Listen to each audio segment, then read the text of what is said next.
اعوذ باللہ من الشیطان الرجیم بسم اللہ الرحمن الرحیم الحمدللہ رب العالمین صلی اللہ علی محمد وآلہ اجمعین واللعنۃ الدائمۃ علی اعداء محمد وآل محمد اما بعد وفقنا اللہ وإیاکم للعلم والعمل الصالحین انشاءاللہ تعالی۔ یہاں پہ فصل ہے اور عنوان بحث یا آپ یہ کہہ دیں کہ اصل جو بحث ہے وہ یوں ہے کہ یرفع المضارع، کہ مضارع کو رفع دی جاتی ہے خالیاً من ناصب و جازم، در حالت کہ وہ خالی ہو کس سے جی؟ ناصب اور جازم سے۔ جیسے یقوم زید میں ہم یقوم کو مرفوع کہیں گے اور علامت رفع اس کی ضمہ کہیں گے جو اس کے آخر پہ موجود ہے۔ اچھا، یہاں پہ رفع اس کی ظاہری ہوگی کیونکہ یہ معطل نہیں ہے۔ اچھا، یہ فقط کس کی بحث ہے؟ قطر کی ہے وہ بحث ہے۔ شرح میں جو بحثیں چھیڑ رہے ہیں وہ تفصیلی بحثیں ہیں، جس کے اندر سب سے پہلے تو وہ یہ بیان کرتے ہیں کہ اجمع النحویون، اجماع تمام نحویوں کے اس بات کے اوپر اجماع ہے، اتفاق ہے، یعنی کوئی اختلاف نہیں ہے۔ کس بات کے اوپر؟ کہ علی ان الفعل المضارع، کہ جو فعل مضارع ہے اذا تجرد من الناصب والجازم، اذا تجرد جب خالی ہو، جب خالی ہو ناصب اور جازم سے تو کان مرفوعاً، تو وہ مرفوع ہوگا۔ ہاں، اس میں کسی نے کوئی اختلاف نہیں کیا۔ جیسے آپ یہ کہتے ہیں یقوم زید یقعد زید، تو سب اسے نحوی کیا پڑھیں گے؟ یقوم ہی پڑھیں گے، کوئی یقوم وغیرہ نہیں پڑھے گا۔ اچھا، یہ بات کیا ہے؟ واضح ہے۔ وَإِنَّمَا اخْتَلَفُوا، لیکن انہوں نے اختلاف کس میں کیا جی؟ فی تحقیق رافع لہو، کہ اس کا جو رافع ہے اس کی تحقیق میں کیا اختلاف کیا ہے؟ ٹھیک ہے جی۔ اس کی وجہ کیا ہے کہ رفع جو ہے وہ اعراب ہے اور اعراب کا کوئی نہ کوئی عامل ہوتا ہے۔ ٹھیک ہے جی۔ فعل مضارع یہاں پہ کیا ہو گیا؟ معمول ہو گیا، اس کے اوپر عمل ہو رہا ہے۔ عمل کا کیا ہو رہا ہے؟ وہ رفع الامر ہو رہا ہے۔ تو اس معمول کا عامل بھی ہونا کیا ہے؟ ضروری ہے۔ وہ تو فقط خدا کی ذات ہے، واجب الوجود ہے، جس کا کوئی خالق ہونا ضروری نہیں ہے، سبب ہونا ضروری نہیں ہے، وگرنہ ہر چیز کا کیا ہے؟ سبب ہونا ضروری ہے۔ تو اس میں اختلاف ان کا ہوا ہے کہ اس کے لیے رافع کیا ہے، ما ہوا، کہ وہ رفع دینے والی کیا چیز ہے۔ تو یہاں پہ سب سے پہلے ہمارے لیے بات واضح ہونی چاہیے کہ عربی زبان تو سب کے پاس موجود ہے، جو ایک نظریے کے مطابق اللہ تعالیٰ نے وحی کے ذریعے سے انسانوں کو سکھائی، لیکن اس کے جو قواعد ہیں کہ یہ مرفوع کیوں آ رہی ہے، یہاں پہ جزم کیوں آ رہی ہے، نصب کیوں آ رہی ہے، وہ قواعد نہیں بتلائے گئے، وہ وحی کی صورت میں نہیں بتلائے گئے۔ امیر المومنین علیہ السلام نے بھی مختصر چیزیں بتائیں کہ اس طرح سے یہ چیزیں ہیں، اور انہوں حاض النحو بعد میں کیا کہا ابو الاسود دولی سے کہ تم بھی اسی طرح سے تم بھی ارادہ کر لو اور اسی طرح سے بنا لو۔ ٹھیک ہے جی۔ اب ابو الاسود دولی یہ بصرہ والے تھے، بصری نحویوں میں شمار ہوتے ہیں، تو ان لوگوں نے کیا بہت ساری چیزیں بنائیں۔ تو پھر صبر کو، یعنی فقط ابو الاسود دولی کو تو حکم نہیں تھا، سب کو حکم تھا کہ آپ جو ہے وہ غور و فکر کریں کہ عربی زبان میں اس طرح کے جو حالات ہیں وہ کیوں بن رہے ہیں، کہ فاعل مرفوع کیوں ہو رہا ہے، فعل مضارع یہاں پہ مرفوع کیوں ہے۔ تو وہ سب نے کیا کرنا ہے؟ اس میں غور و فکر کرنا ہے۔ تو جب سب انسان غور و فکر کریں گے تو یہ بات واضح ہے کہ ان سب کا کیا ہوگا جی؟ اختلاف ہوگا۔ ٹھیک ہے۔ ہاں، جب بھی انسان غور و فکر کرے گا، انسان کون سا؟ انسان غیر معصوم، جس کا سلسلہ وحی سے تعلق نہیں ہوگا، وہ انسان جب بھی غور و فکر کرے گا تو اس کا اختلاف ہونا فطری ہے۔ اگر ان کا اختلاف نہیں ہوتا اور سب کا اتفاق ہو جاتا ہے تو یہ بات کیا ہوگی؟ ٹینشن والی ہوگی، یہ بات کیا ہوگی؟ فطرت سے ہٹ کے ہوگی۔ ٹھیک ہے جی۔ اس کی وجہ کیا ہے کہ آپ خود مثال لے لیں کہ اگر ایک کمپنی 10 گاڑیاں بناتی ہے اور 10 گاڑیوں میں ان کا انجن کیا ہے؟ مختلف طرح کا رکھتی ہے، اور ان کو مختلف رستے پہ ریس ان کی کراتی ہے، تو آپ کیا کہیں گے کہ انجن مختلف ہے، رستہ بھی کیا ہے؟ الگ طرح سے ہے، اوپر نیچے ہے، تو یہ کبھی بھی 10 کیا ہے؟ برابر نہیں آئیں گی، آگے پیچھے رہ جائیں گی۔ اگر 10 برابر آ جائیں تو آپ کہیں گے یہ تو معجزہ ہو گیا بھائی، پھر آپ کیا ہے؟ سر پکڑ کے بیٹھ جائیں گے کہ یہ بہت بڑا کیا ہے؟ تکا لگ گیا ہے کہ 10 برابر آ گئی ہیں۔ لیکن اگر 10 برابر نہیں آ رہی تو کوئی بھی سوال نہیں اٹھائے گا، سارے کہیں گے بھئی یہ تو ایک نیچرل سی فطری بات ہے کہ جب سب کی جو انجن ہے صلاحیت ہے مختلف ہے تو انہوں نے برابر نہیں آنا۔ تو اسی طرح سے انسان بھی ہیں، انسان غیر معصوم ہے، جب یہ غور و فکر کریں گے تحقیق کریں گے تو چونکہ سب کے پاس عقلی صلاحیت کیا مختلف ہے، اللہ تعالیٰ نے سب کو ایک جیسی صلاحیت نہیں دی، تو عقلی صلاحیت مختلف ہے۔ سیاست سے ہٹ کے ایک دفعہ سیاست کرنے لگ جاتے ہیں نا کہ میں استاد کی بات مان لیتا ہوں، وہ ہمارے پاکستانی ہے اس کی بات مان لیتا ہوں، نہیں، اس سیاست سے ہٹ کے خالص وہ اپنی عقل کے مطابق چلے، تو پھر بھی وہ جس طرح سوچے گا اس کی جو تحقیق ہوگی دوسرے بندے کی اس سے کیا ہوگی، مختلف ہوگی، تو یہ اختلاف رہے گا۔ تو آپ اگر کوئی پوچھے کہ بھئی یہ اختلاف کیوں ہے تو آپ سیدھا کہیں گے کہ بھئی یہ فطری سی چیز ہے، اس کے بارے میں تم کیا سوال کر رہے ہو؟ یہ سوال کرنا ایسی ہے کہ جیسے کوئی پوچھے کہ انسان سوتے ہوئے آنکھیں کیوں بند کر لیتے ہیں، ٹھیک ہے، چلتے ہوئے انسان حرکت کیوں کرتا ہے، تو آپ کہیں فطری سی چیز ہے بھئی، اس میں کوئی سوال کرنے والی بات ہے؟ سوال آپ تب کرتے ہیں کہ اگر ان سب کا کیا ہو جاتا ہے، اتفاق ہو جاتا، تو سوال اتفاق پہ اٹھے گا کیونکہ اتفاق کیا ہے، فطرت سے ہٹ کے ہے۔ اختلاف پہ سوال نہیں اٹھے گا کیونکہ اختلاف فطرت کے مطابق جا رہا ہے، ٹھیک ہے جی۔ یہ قانون آپ سمجھ لیں، آپ کو ہر جگہ پہ فائدہ دے گا، فقہ میں بھی فائدہ دے گا، جو بھی فقہ نجف میں پڑھنے جا رہے ہیں وہاں پر بھی چیز کیا دے گی، فائدہ دے گی۔ تو اہل بیت علیہ السلام نے تو کہہ دیا کہ روایات کی طرف رجوع کریں، روایات ان کا کلام آ گیا، لیکن روایات میں جب غور و فکر ہوگا، تدبر ہوگا تو اس میں ظاہری بات ہے اختلاف ہوگا، ہر ایک کی سمجھنے کی صلاحیت الگ ہے۔ اگر وہ کہیں کہ جی آپ فقہا اتفاق کیوں نہیں کرتے، سب لوگ بیٹھ جائیں مباحثہ کریں اتفاق کریں، ہاں تو ہم کیا کہیں گے کہ کوئی یہ سیاسی پارٹی تھوڑی ہم بنا رہے ہیں، ٹھیک ہے، اتفاق کر لیں کہ ہم یہ بیٹھتے ہیں، چار بندے بٹھاتے ہیں کہ آپ یہ اپنی تحقیق واپس لے لیں، ہماری تحقیق چلے گی، جمہوریت پہ ہم چلنے لگ جائیں، جس کی اکثر تحقیق ہے اس کے مطابق چلنے لگ جائیں، تو یہ کوئی سیاسی پارٹی تو نہیں ہو رہی۔ اگر آپ کہتے ہیں نہیں مباحثے سے اتفاق ہو سکتا ہے تو وہ مباحثے سے اتفاق ہوگا، وہ کون سے والا اتفاق ہوگا، جو لڑائی جھگڑے والا اتفاق ہوتا ہے۔ وہ کہتے ہیں جی آپ صبر کر لیں، چپ کر جائیں، ٹھیک ہے، تو وہ چپ کروا دیں گے کسی کو، کسی سے یہ کہیں گے کہ تم نے تحقیق نہیں کرنی، نظریے کے اظہار نہیں کرنا، تو یہ وہ والا اتفاق ہوگا۔ وگرنہ سب کی عقل کو چپ نہ کروائیں اور کہیں کہ آپ اپنی عقل کے مطابق چلیں، تو چاہے وہ جتنے آپس میں مباحثے کر لیں، ٹھیک ہے، بالآخر ان کی صلاحیت کیا رہے گی، مختلف رہے گی، اور وہ کسی بات پہ اتفاق نہیں کر سکیں گے، ٹھیک ہے۔ پھر آپ کہیں گے پھر اتفاق کیسے ہوگا دین میں؟ ہم کہیں گے اتفاق تب ہوگا جب حضرت جبرائیل سے ڈائریکٹ رابطہ ہوگا، ٹھیک ہے، یا حضرت حجت خدا جب تشریف لائیں گے تو اس وقت وہ جو کہہ دیں گے تو سب اس کے اوپر کیا کریں گے، اتفاق کریں گے۔ وگرنہ ابھی جو ہمارے پاس چیزیں ہیں اس میں سب غور و فکر کر رہے ہیں، روایت کو سمجھنے کی کوشش کر رہے ہیں، روایت کے صدور کو سمجھنے کی کوشش کر رہے ہیں، تو یہ ایک چیز ہے، ٹھیک ہے۔ تو یہ ایک نقطہ ہے جس کے اوپر غور و فکر کریں، آپ کو ہر جگہ پہ کام آئے گا۔ تو لہٰذا اختلاف انسانوں میں رہے گا، چیزوں میں رہے گا، ہر چیز میں رہے گا، اور یہ فطرت کے مطابق ہے، اس میں کوئی ہمیں ٹینشن نہیں لینی، بس ہمیں یہ کرنا ہے کہ ہمیں سیاست کے پیچھے نہیں جانا، ٹھیک ہے جی، ہمیں اس کے پیچھے جانا ہے جو ہماری عقل کہتی ہے، کیونکہ قیامت کے دن ہر ایک انسان سے اس کی عقل کے مطابق کیا ہونا ہے، حساب کتاب ہونا ہے۔ اگر میری عقل میں کوئی بات نہیں بیٹھ رہی تھی اور میں نے کسی اور کی وجہ سے مان لی تو اس کے اوپر میں کیا پھنس سکتا ہوں، کیونکہ عقل کو اللہ نے حجت باطنی قرار دیا ہے، عقل کی کیا بہت بڑی اہمیت ہے، ٹھیک ہے جی۔ عقل کی اہمیت اتنی ہے کہ حضرت آدم علیہ السلام کے پاس حضرت جبرائیل ہے اور کہا کہ آپ کو 3 آپشن دیے گئے ہیں، تینوں میں سے آپ نے ایک سلیکٹ کرنا ہے، یا آپ دین کو لے لیں، ایک طرف دین رکھا، دوسری طرف کیا رکھا، حیا کو لے لیں، تیسری طرف کیا رکھا، عقل رکھا، ٹھیک ہے۔ ہمارا بندہ ہم کہتے ہیں دین، بھائی دین مقدم ہے، دین کو لے لو، ٹھیک ہے، یا کوئی ہوتا وہ کہتا ہے جی حیا کو لے لو، شرم و حیا اچھی چیز ہے، لے لو، لیکن حضرت آدم کیا ہے جی، انہوں نے کہا مجھے عقل چاہیے جی، ٹھیک ہے۔ تو حضرت جبرائیل نے کہا کہ پھر میں دین اور حیا سے کہہ رہا ہوں کہ چلی جاؤ، ٹھیک ہے، دیکھ لیں، پھر وہ پکے رہے، انہوں نے کہا مجھے کیا چاہیے، عقل چاہیے، دین بھی نہیں چاہیے، ٹھیک ہے جی، حیا بھی نہیں چاہیے، مجھے عقل چاہیے۔ تو اس کے بعد جب حضرت ابراہیم نے کہا حیا سے اور دین سے کہ تم چلی جاؤ انصرفا، تو ان دونوں نے کیا کہا کہ ہمیں حکم دیا گیا ہے کہ ہم ادھر رہیں جدھر عقل رہے گی، لہذا ہم باہر نہیں جائیں گے۔ تو پس اس سے پھر کیا روایات ہیں کہ جس کے پاس عقل ہے اسی کے پاس دین ہے اور اسی کے پاس حیا ہے، جس کے پاس دین نہیں ہے، جس کے پاس حیا نہیں ہے، تو یہ واضح چیز ہے کہ اس کے پاس عقل ہی نہیں ہے۔ تو لہذا عقل کے اوپر کیا محنت ہونی چاہیے، اس میں کوئی ایشو نہیں ہے، ٹھیک ہے۔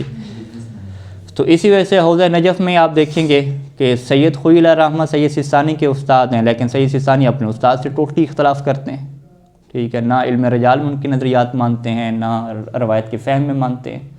سید سیستانی کے جو شاگرد ہیں، ان کے بیٹے وغیرہ، ان کے جو درس خارج ہو رہے ہیں، جو دیگر جو اساتذہ کے ہو رہے ہیں، سید منیر خباز وغیرہ، وہ ان کے نظریات سے اختلاف کرتے ہیں، ٹھیک ہے۔ تو یہاں پہ یہ نہیں ہوتا کہ بھئی تم اپنے استاد کی نہیں مان رہے، ٹھیک ہے، شرم نہیں آتی، تو یہ کوئی سیاسی پارٹی تھوڑی ہے، ٹھیک ہے۔ تو سید سیستانی نے جو ان کو سمجھایا، وہ اپنے دلائل ان کو سمجھائے، سکھائے۔ ہمارے درس خارج میں بھی ایسے ہوتا ہے، یعنی جب درس خارج کی بحث ختم ہوتی تھی اور سید استاد سید جعفر حکیم خدا ان کی زندگی دراز کرے، وہ کہتے تھے اقول، اپنا نظریہ پیش کرتے تھے۔ اس وقت کلاس میں بعض کا ووٹنگ کراتے تھے، دو گروپ ہو جاتے تھے، آدھے ایک طرف ہوتے تھے، آدھے ایک طرف ہوتے تھے، یعنی فہم ہر کسی کی مختلف ہے، سمجھنا کیا مختلف ہر کسی کا۔ ابھی بھی درس خارج میں ایسے ہوتا ہے، ٹھیک ہے، پھر چھوڑ دیتے ہیں، ٹھیک ہے، ابھی آپ کو یہی سمجھ آ رہا ہے، آپ کے لیے حجت ہے، ٹھیک ہے، اس میں لڑائی جھگڑے کی تھوڑی بات ہے، واضح ہے جی۔ تو انما اختلفوا یہ چلتا رہے گا، آج سے اس چیز کی بنیاد ڈال رہے ہیں۔ میں اس وجہ سے نہیں مان رہا کہ میرے استاد نے کہا ہے یا میرے بڑے مباحثی نے کہہ دیا ہے، نہیں، میں اسی کو مانوں گا جو مجھے سمجھ آ رہی ہے، ٹھیک ہے جی۔ وَإِنَّمَا اخْتَلَفُوا فِي تحقیق رافع لہو، اور تحقیق جو رافع ہے نا، رافع کی تحقیق کس کے لیے؟ لہو، اس فعل مضارع کے لیے، اس میں اختلاف کیا۔ فقال الفراء واصحابہ، فراء اور اس کے اصحاب کا کیا کہنا ہے؟ یہ بھی کوفیوں کی جماعت میں سے ہے، ان کا یہ کہنا ہے فراء کا کہ ہاں، یہ کسائی کے اندر ہی نہیں ہے، فراء کا ہے کہ رافعہ نفس تجردہ من الناصب والجازم، کہ اس کا رافع کیا ہے؟ خود فعل مضارع ہے، کیا چیز ہے؟ نفس و تجردی، اس کا خالی ہو جانا، من الناصب والجازم، ناصب اور جازم سے خالی ہو جانا، یہی کیا بن رہا ہے اس کے لیے؟ رافع بن رہا ہے، یعنی تجرد کیا بن رہا ہے جی؟ رافع بن رہا ہے اس کا۔ تو تجرد کیا ہے؟ اس سے ہم کیا کہتے ہیں؟ عدم کہتے ہیں، کہ ناصب اور جازم کا نہ ہونا، تو عدم یہاں پہ کیا بن رہا ہے جی؟ عامل بن رہا ہے۔ جیسے حرف کی علامت کیا بن رہی تھی؟ عدمی بن رہی تھی، کہ حرف کی علامت کیا ہے؟ اسم، اور فعل کی علامت کا نہ ہونا، تو یہاں پر بھی یہ ہے کہ فعل مضارع کے لیے ناصب اور جازم کا نہ ہونا، تو یہ عدم کیا بن جائے گا؟ اس کا عامل بن جائے گا۔ تو ان سے ہم پوچھیں گے بھی عدم کو آپ کیوں عامل بنا رہے ہیں؟ تو انہوں نے کہا عدم کو علامت بنا سکتے ہیں، تو ہم عدم کو عامل نہیں بنا سکتے، ٹھیک ہے، اس میں کیا مشکل ہے، ٹھیک ہے جی۔ تو عدم بھی کیا ہوتا ہے؟ عامل ہوتا ہے۔ پھر یہاں پہ عدم، اصل میں یہاں پہ جو عدم ہے نا، اس کو دیکھیں تو اس کا باقاعدہ کیا ہے؟ وجود ہے اپنا، ٹھیک ہے۔ جب آپ کہتے ہیں کہ ناصب اور جازم سے خالی ہے، تو اس کا یہ مطلب نہیں ہے کہ فعل مضارع ختم ہو گیا، بالکل معدوم تو نہیں ہوا۔ ناصب جازم سے خالی ہونے کے بعد اس کی اپنی ایک حیثیت ہے، تو وہ جو اپنی اس کی مستقل حیثیت ہے، وہی اس کے لیے کیا بن جاتی ہے؟ عامل بن جاتی ہے۔ اچھا، یہ فراء اور اس کے اصحاب نے غور و فکر کیا، تو ان کو یہ بات کیا سمجھ آئی؟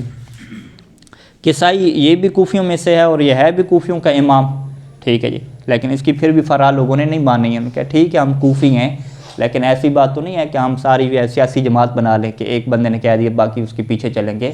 کوفی خود آپس میں اختلاف کر رہے ہیں، ٹھیک ہے جی۔ تو کسائی جو امام الکوفیین ہے، وہ کہتے ہیں نہیں جی، میں اپنی جو ہے نا بندے جو ہمارے ہیں، میں ان کی بات نہیں مانتا، میں کہتا ہوں کہ یہ جو تجرد آپ بنا رہے ہیں نا، تو یہ تو کچھ ہے ہی نہیں، کچھ ہے ہی نہیں، تو یہ کیسے عامل بنے؟ عامل ایسی چیز کو بنائیں کچھ ہو تو صحیح وہ۔ تو انہوں نے کیا کہہ دیا کہ حروف المضارعات، کہ حروف مضارع کیا بن رہے ہیں؟ عامل بن رہے ہیں، ٹھیک ہے جی۔ وہ ابن ہشام کے اوپر ہم نے اعتراض کیا تھا کہ وہ حروف مضارع کے اوپر کیوں بحث لگ گئے ہیں، کہ وہ فعل مضارع کا اول سے حکم بیان کرنے لگ گئے ہیں کہ اس کا حرف مضارع مضموم کب ہوگا، مفتوح کب ہوگا۔ ہم نے کہا یہ صرف کی بحث ہے بھئی، علم صرف کو یہ بحث کرنے دیں، آپ کون سی بحث کریں؟ آخر کلمہ کے متعلق بحث کریں، لیکن اس کا راز جو ہے وہ اس بحث میں کھلے گا کہ بھئی یہ صرف کی بحث نہیں ہے، باقاعدہ ان حروف کے بارے میں بحث ہوتی ہے کہ کیا یہ حروف عمل کرتے ہیں یا عمل نہیں کرتے، اور کسائی کا باقاعدہ نظریہ ہے کہ یہ عامل واقع ہوتے ہیں۔ تو عامل کے متعلق بھی تو نحو بحث کرتی ہے کہ اگر اس کے آخر پہ، کلمہ کے آخر پہ کوئی حرکت آ رہی ہے تو اس کا عامل کیا ہے، تو عامل کے بارے میں جب بحث ہوتی ہے تو لہذا حروف کے بارے میں بحث کرنا یہ صرفی بحث ہی کہلائے گا۔ تو یہ کسائی کا نظریہ ہو گیا کہ حروف مضارع کس کے اوپر عمل کر رہے ہیں؟ فعل مضارع پہ، ٹھیک ہے۔ تو حروف مضارع کیا فعل مضارع سے ہٹ کے ہیں یا فعل مضارع کا اپنا حصہ ہیں؟ اپنا حصہ ہیں، ہاں اپنا حصہ ہیں۔ یعنی فراء اور اس کے اصحاب نے کیا کہا کہ خود فعل مضارع عمل کر رہا ہے، خود فعل مضارع عمل کر رہا ہے، یعنی فعل مضارع ناصب اور جازم سے خالی ہے نا۔ جب ناصب اور جازم سے خالی ہے تو آپ کو کوئی چیز نظر آئی ہے کیا؟ کوئی نہیں نظر آئی، وہ فعل مضارع بچا نا۔ تو فراء اور اس کے اصحاب گویا کہ یہ کہنا چاہتے ہیں کہ فعل مضارع اپنے اوپر کیا کر رہا ہے؟ عمل کر رہا ہے، ٹھیک ہے جی۔ کسائی کہہ رہے ہیں کہ نہیں پورا فعل مضارع نہیں کر رہا ہے، اس کا جو شروع والا پارٹ ہے نا، پہلا جو حصہ ہے حرف ہے، یہ عمل کر رہا ہے اس کے آخر پہ، ٹھیک ہے جی۔ اچھا ہم اگر اس کو اوپر مزید اپنی عقل سے غور و فکر کریں تو کسائی اس نظریے کی طرف ممکن ہے کہ اس وجہ سے گئے ہوں، کیونکہ اگر یہ کہیں کہ فعل مضارع پورے کا پورا اپنے اوپر عمل کر رہا ہے تو اس سے کیا لازم آئے گا کہ ایک چیز عامل بھی ہو اور ایک چیز معمول بھی ہو، ٹھیک ہے جی۔ تو اس کے اندر کیا آ جائے گا کہ جو فعل مضارع کا جو آخری حرف ہے وہ معمول بھی واقع ہو رہا ہے، اس کے اوپر عمل بھی ہو رہا ہے، اور وہی کیا ہو رہا ہے، عامل بھی ہو رہا ہے، ٹھیک ہے۔ تو ایک ہی ٹائم پہ ایک چیز عامل اور ایک ہی ٹائم پہ ایک چیز معمول، یہ منطقی اعتبار سے غلط ہے کہ آپ نقیضوں کو کیا جمع کر رہے ہیں، عامل ہو عامل نہ ہو، معمول ہو معمول نہ ہو ایک ہی ٹائم پہ، تو یہ کیسے ہو سکتا ہے، ٹھیک ہے۔ صحیح کی بات بھی اس طرح سے ہے نا کہ انہوں نے یہ کہا کہ اگر حرف مضارع عامل ہے تو حالت نصبی جری میں بھی تو حرف مضارع باقی ہوتے ہیں، تو وہاں یہ عامل نہیں ہوں گے۔ ہاں یہ ایک اور اشکال آ جائے گا کسائی کے اوپر کہ آپ جب کہہ رہے ہیں کہ حرف مضارع عامل ہے تو پھر آپ ساتھ فرع والی بات بھی کریں کہ حرف مضارع تب عامل بنے گا جب ناصب اور جازم نہیں ہوگا، تجرد ہوگا، ٹھیک ہے۔ تو اس کا مطلب ہے کہ بات پھر فرع کی طرف ہی جا رہی ہے کہ اصل جو ہے وہ ناصب اور جازم سے خالی ہونے کی وجہ سے عمل کر رہے ہیں، تو لہٰذا کسائی کو جو ہے وہ دو باتیں اکٹھی کرنی چاہیے تھیں، ٹھیک ہے۔ وہ کہ ٹھیک ہے فرع میں آپ کی بات بھی مان رہا ہوں آپ لوگوں کی کہ ناصب اور جازم سے خالی ہونے کی وجہ سے فعل مضارع کیا ہوتی ہے، رفع ملتی ہے، لیکن رفع دینے والی کیا چیز ہے اس کو آپ واضح کریں، کیونکہ اس کو آپ واضح نہیں کر رہے تو یہ سیدھا ذہن میں بات آ رہی ہے کہ شاید فعل مضارع پورے کا پورا اپنے آپ کو کیا رفع دینے والا ہے۔ ملا کر ہم وہ جو عدم والا تھا نا اس کو ختم کرنے کے لیے ہم یہ حرف مضارع والی بات، جی بالکل، عدم والی بات کو ختم کرنے کے آپ کہیں کہ ناصب اور جازم سے خالی ہونے کے بعد عامل کیا بنے گا، حرف مضارع بنے گا، ٹھیک ہے۔ لیکن کسائی نے فقط یہ کہا کہ حروف مضارع، بس ناصب اور جازم سے خالی ہونے کی بات نہیں کی۔ اچھا جی، وقال ثعلب، تیسرا جو ہے ثعلب، یہ بھی کوفیوں کا بندہ ہے، ٹھیک ہے جی، ہاں یہ بھی اپنے کوفیوں کا بندہ ہے لیکن اپنے قبیلے کے ساتھ نہیں دے رہا، ٹھیک ہے جی۔ لام کے مختلف معنی ہیں نا، ٹھیک ہے، جیسے معاویہ نام ہے، ٹھیک ہے، معاویہ کا اب ایک معنی تھوڑی ہے جو ہم ممبروں پہ بیان کرتے ہیں، کتنے اصحاب، امام باقر علیہ السلام کے کتنے اصحاب ہیں، سب کا نام معاویہ ہے، امام صادق علیہ السلام کے کتنے نام معاویہ، ٹھیک ہے۔ تو یہ تو ہم نے پڑھا ہے نا، منطق میں پڑھا ہے، مرتجل لفظ ہو جاتے ہیں، مرتجل کیا مطلب، وہ اپنے معنی کو چھوڑ دیتے ہیں، نہیں نام کی وجہ سے نہیں ہوتا، نام تو ہوتے ہی مرتجل ہے نا، منطق میں کیا پڑھا ہم نے، مرتجل ہوتا ہے، مرتجل کیسے کہتے ہیں، پڑھیے مرتجل کی بحث مشترک کی، نہیں پڑھیے، پڑھ لیے، مرتجل کیسے کہتے ہیں جو اپنا معنی چھوڑ دیتا ہے، ختم، کوئی مناسبت تک نہیں ہوتی، نہیں منقول میں ہے کہ مناسبت ہوتی ہے، منقول اور مرتجل میں یہ تھوڑا سا فرق ہے نا، منقول بھی اپنا پہلے معنی کو ختم کر کے دوسرے معنی کے اوپر ہوتا ہے، لیکن اس میں کچھ نہ کچھ مناسبت ہوتی ہے۔ ہم نے یہ پڑھا نا کہ یہ پہلے اس کا کوئی معنی ہے ہی نہیں، ابھی ڈائریکٹ یہی جیسے لفظ رجل ابھی رجل والے معنی میں استعمال ہو رہا ہے، لفظ زید اسی زید والے معنی میں، پہلے یہ کہیں استعمال ہوا ہی نہیں ہے، اس کو تو مرتجل نہیں کہتے نا، ٹھیک ہے۔ آپ کہیں کہ مرتجل کیا ہے کہ آپ جب علم رکھتے ہیں کسی کے نام، علم سارے مرتجل میں جاتے ہیں، رجل تو وہ معنی حقیقی میں جائے گا نا، جو ایک معنی حقیقی اور مجازی آپ نے پڑھا ہے وہ اس میں جائے گا کہ رجل کا اپنا معنی ہے، وضع کیا گیا اس کے لیے۔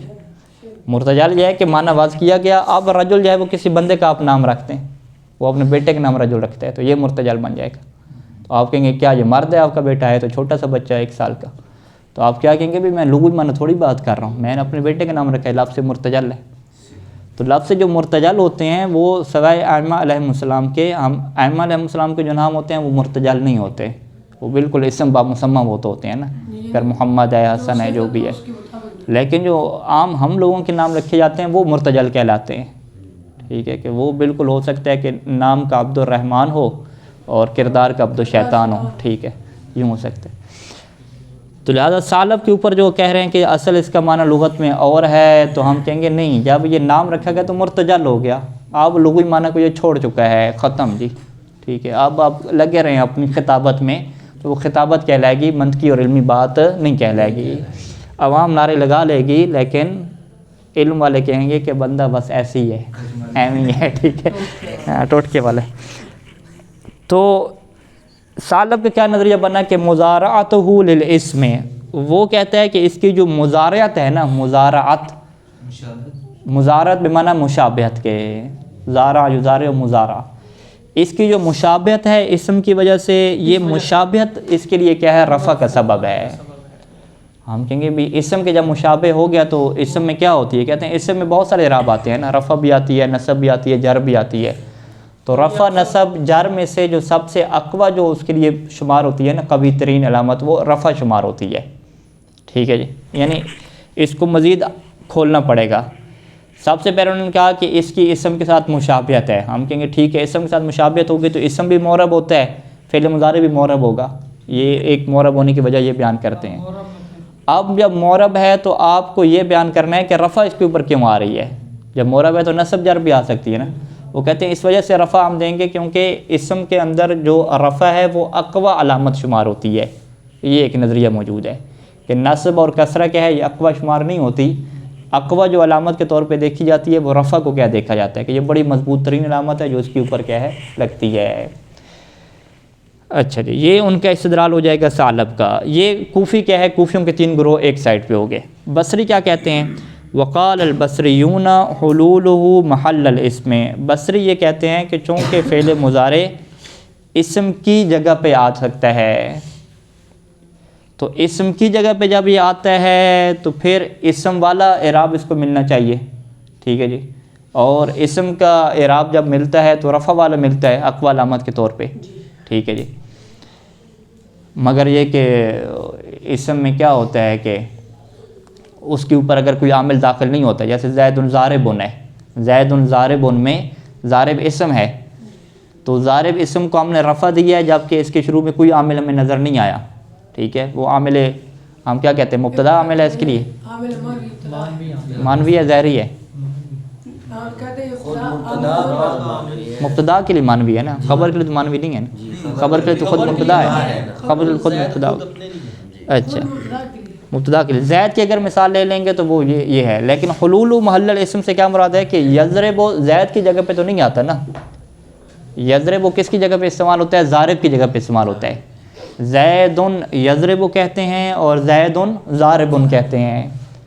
تو جب یضرب کی جگہ پہ ضارب آ جاتا ہے تو ضارب بھی مرفوع ہوتا تھا تو یضرب بھی کیا ہو جائے گا، مرفوع ہو جائے گا. ٹھیک ہے، بصرہ سے ابتدا ہوئی علم نحو کی. بصری لوگوں نے کیا سمجھا، بصری لوگوں نے یہ سمجھا کہ بھئی زید یضرب میں یضرب کیوں کہا جا رہا ہے، آپ اس کے اوپر لڑ رہے ہیں نا کہ یضرب کیوں کہا جا رہا ہے کوفیوں سے.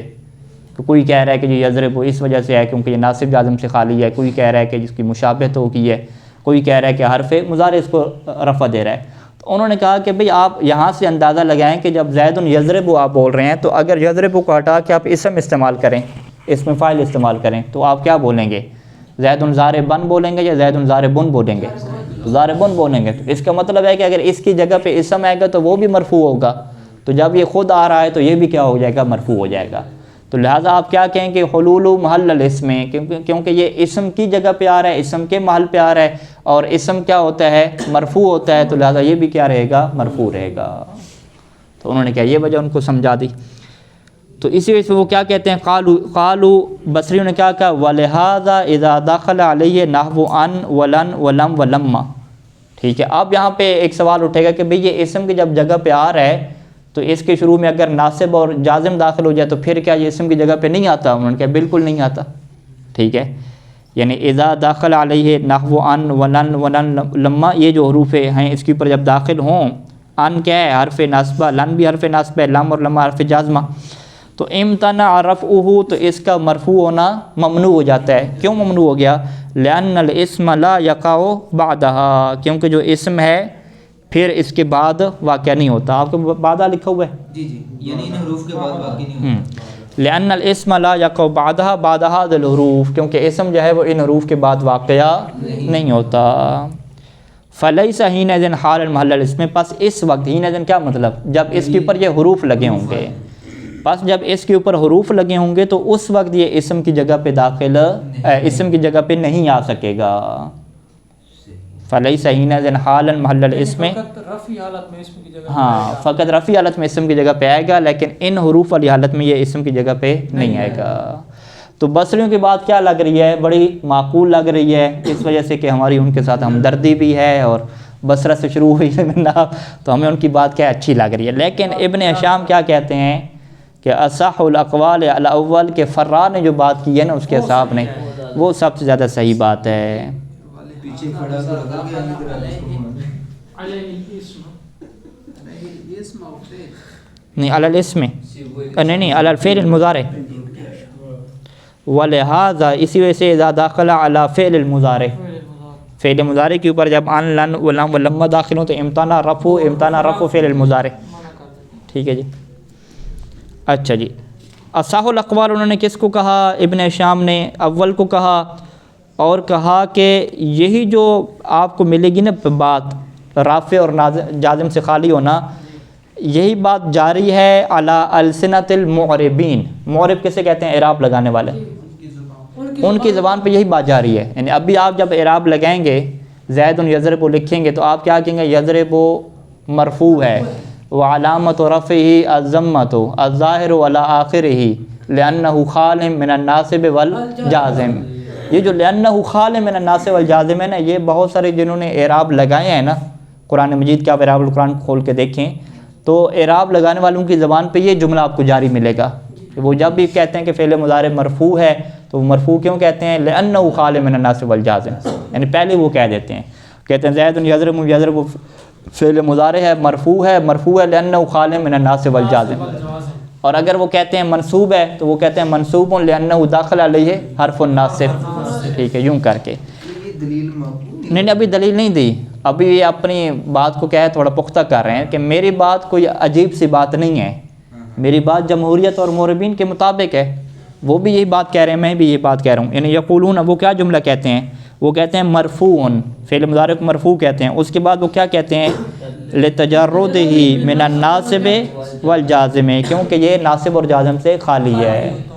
اور ابھی آپ جب بھی اعراب بیان کریں گے ٹیسٹ میں، امتحان میں، جب بھی فعل مضارع کا آپ اعراب مرفوع والا بیان کریں گے تو یہ والی علت آپ کو بھی لکھنا کیا ہے؟ ضروری ہو جائے گا. اگر یہ آپ نہیں لکھیں گے تو آپ کے نمبر بھی کیا ہے؟ کٹیں گے. ٹھیک ہے جی. تو فعل مضارع جب بھی مرفوع لکھیں گے، مرفوع کے بعد یہ آپ لکھیں گے لتجردہ من الناصب والجازم.